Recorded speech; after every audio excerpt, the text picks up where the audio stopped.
This happened to me and two of my friends last summer. We were fresh out of high school, and like a lot of people our age, we wanted one last adventure before going off in different directions for college and work. So we planned this road trip Texas to California. Just the three of us. A beat-up Wrangler and way too much junk food in the back seat. The desert out there is endless. During the day it's brutally hot, nothing but sand, rock, and scrub brush for miles.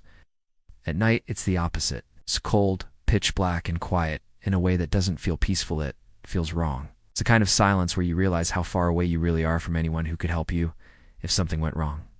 I was driving when the sun went down. We agreed we'd push a few more hours before looking for a motel. By the time we saw the first rest stop, it was close to 10 o'clock. One of my friends, Josh, begged me to pull in because he had to use the bathroom, so I parked under one of those flickering sodium lights. The building looked like it hadn't been updated in 30 years. Dirty concrete walls, peeling paint, a rusty vending machine out front. There weren't any other cars, no trucks, nothing. Josh jogged inside while my other friend and I stayed in the Jeep. The air felt heavy out there, like even the crickets had gone silent. That's when I noticed movement beyond the trees, just on the edge of the light. At first I thought maybe it was a shadow, but then it stepped forward.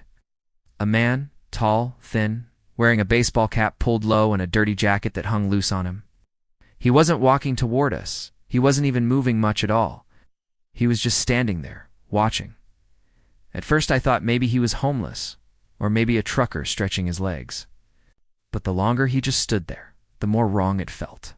His head was angled slightly down, like he was staring at us from under the brim of his cap. I tried to ignore it, but every time I glanced back, he hadn't moved. He hadn't looked away. The minutes stretched forever. I finally honked the horn, half hoping to scare him off, and half just trying to tell Josh to hurry the hell up. That's when the man took a few slow steps forward, out of the shadows, into the circle of orange light. His jacket was torn in places, his jeans filthy. He kept his hands in his pockets, but I could see him clenching and unclenching his fists inside them. My stomach dropped. He wasn't just watching, he was waiting. Josh finally came out of the bathroom, confused by the horn. The man immediately stepped backward, melting into the darkness between the trees.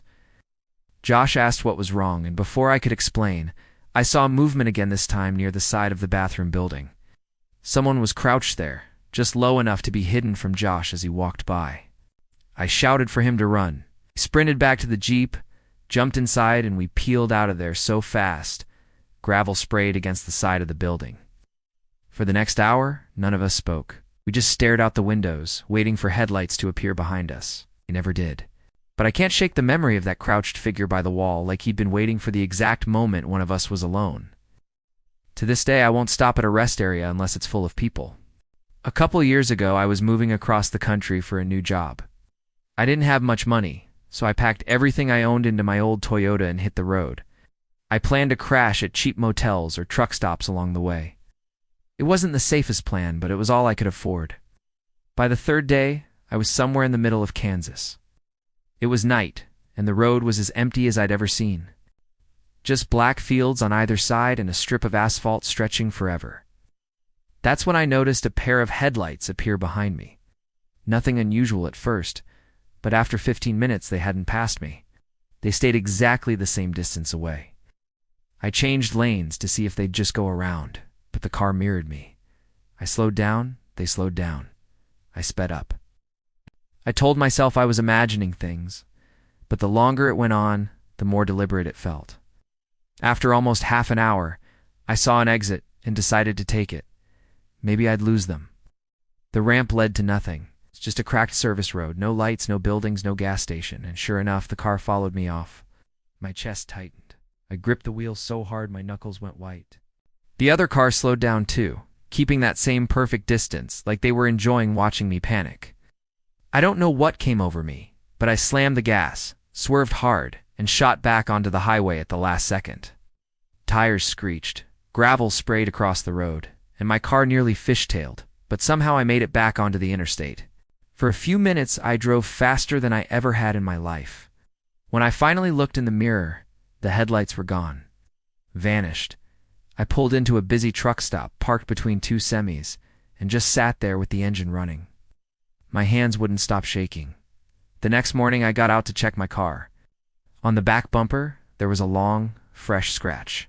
Thin, sharp, like someone had dragged a knife or key across it. I knew for a fact that car behind me never got close enough to touch me, which means whoever left that mark had already been near my car earlier, probably when I was asleep at one of those empty lots the night before. I don't think I've ever felt so violated, realizing someone had been close enough to touch my car. Maybe even watching me sleep inside it. When I was 19, my girlfriend and I took a road trip to Florida for spring break. We were broke college kids, so we were looking for the cheapest motels we could find along the way. One night we pulled into this place in Alabama, big neon vacancy sign, flickering like something out of a horror movie. The lot was almost empty, just a few beat-up cars, a soda machine that didn't work, and an office with yellowed curtains. The guy at the desk barely looked at me when I checked in, slid the key across the counter without saying a word, just staring. His eyes followed us all the way to the door. The room was at the far end of the building. The door stuck when I tried to open it, and the carpet smelled damp. My girlfriend told me she had a bad feeling, but I brushed it off. We were tired, and it was just one night. Around 2 a.m., I woke up to a sound, a faint tapping at the window. Not random either, it was rhythmic, slow, intentional. I sat up, staring at the curtain, moved slightly like something was brushing against it from outside.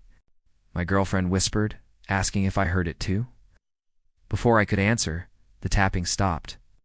Then the doorknob rattled violently. We froze. Neither of us moved. The sound went on for a few seconds, then stopped. Heavy footsteps shifted outside the door, moving slowly down the walkway. Then silence. I tried to call the front desk, but the phone line was dead. I barely slept the rest of the night. At sunrise, I went back to the office to check out. The room was empty. No clerk, no one in sight. The parking lot looked deserted, like no one had been there for weeks. We threw our bags in the car and left. But a few miles down the road, I noticed a car in the mirror. Old gray sedan. It followed us for nearly an hour, never passing, never falling back, until finally it turned off onto a dirt road into the trees.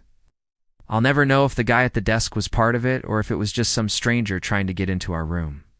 But I do know this I'll never stay at a roadside motel like that again. I'd rather sleep in my car with the doors locked.